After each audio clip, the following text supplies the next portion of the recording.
Abraham had two sons. One was Ishmael and the other was Isaac. Now the very first son of Abraham was Ishmael, and Ishmael was born to his wife Hajar. So Ishmael is in fact the very first son of Abraham.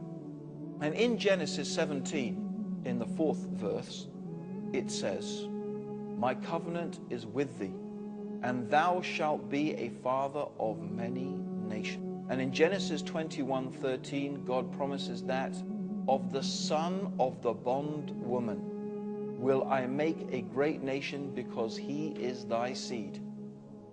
The son of the bondwoman, meaning this is Hajar. The bondwoman is Hajar. She was originally a slave to Sarah. Sarah gave Hajar to Abraham to marry as his wife, and from that marriage came Ishmael. And God says in Genesis 21:13, if it indeed it is from God, "Of the son of the bondwomen I will make a great nation." Now if you remember, we were talking about what is a great nation in God's terms. It doesn't just mean numbers. It must mean a pious nation, a nation of people who believe in God, because he is thy seed. And again in Genesis 21 verse 18, "Arise, lift up the lad, and hold him in thine hand, for I will make him a great nation." And it is known that the Arabs are the descendants of Ishmael. In fact, the Bible calls the Arabs Ishmaelite. The Ishmaelites are the Arabs. So the Arabs are in fact cousins of the Bani Israel, or the children of Israel. They are cousins. And according to the Quranic tradition, of course, that we believe that Ishmael was a prophet of God, and Abraham and Ishmael together built the Kaaba as a place to worship the one God alone.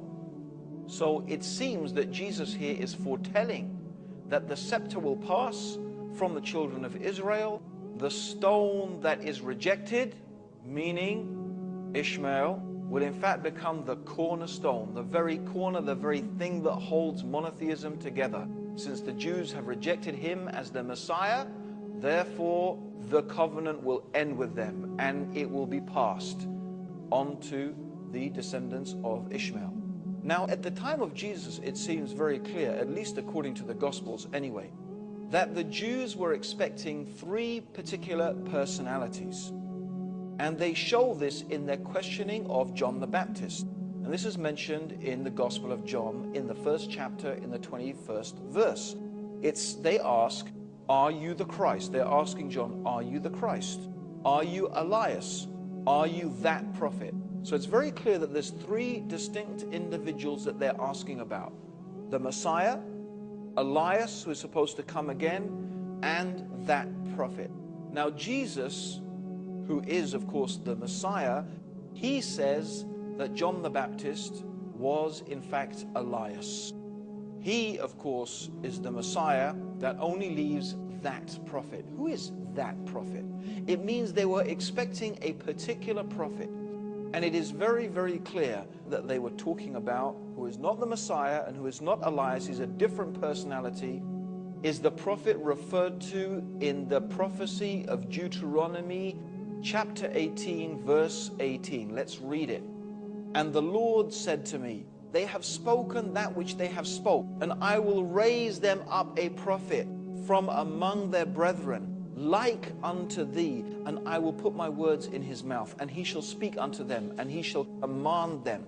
This is Deuteronomy 18. So this is very clearly that prophet. This is the prophet that they were expecting. So the Messiah had come, Elias had come, but there's one prophet still left to come. That prophet, the one prophesied in Deuteronomy 18:18. Who is that prophet? Who is that prophet that has been prophesied in 18:18? Let's ask a question. It says from amongst their brethren. Who are the brethren of the Bani Israel? We get a clue to this in Genesis chapter 16 verse 12 and also Genesis 25 verse 18. Both of these verses refer to the Israelites as brethren of the Ishmaelites. So in the Bible itself, the Ishmaelites are referred to as the brethren of the Israelites. And the Hebrew dictionary of the Bible, it defines brethren as personification of a group who were regarded as near kinsmen of the Israelites. So it is very clear that from amongst your brethren means that God is going to raise a prophet who will be like Moses from the Ishmaelites, and he shall speak in my name, and whatever he says, he does what he is commanded.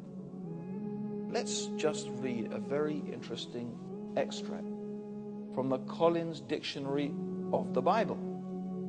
And it says here, as a statesman and lawgiver, Moses is the creator of the Jewish people. He found a loose conglomeration of Semitic peoples, none of who had ever been anything but a slave, and whose idea of religion were a complete confusion. He led them out and he hammered them into a nation with a law and a national pride and a compelling sense of being chosen by a particular God who was supreme. Wait for it. The only man in history who can be compared even remotely to him is Muhammad. There it is, Dictionary of the Bible. The only person who can remotely be compared to Moses is Muhammad.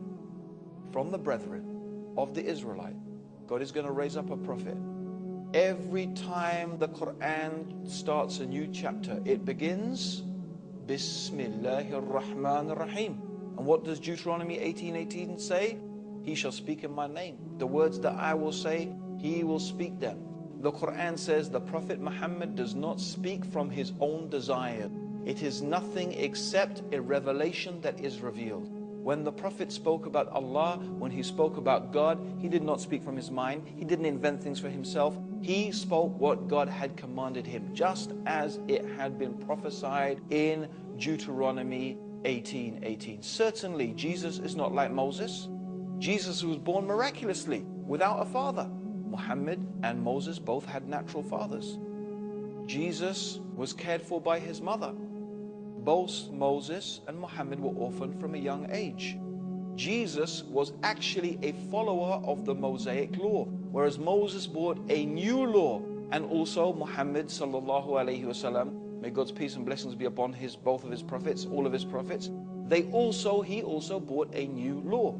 Moses was expelled, Muhammad was expelled. Moses was both a leader of his people and a one who was receiving revelation, a prophet. Similarly, Muhammad was also a leader of his people and also a prophet.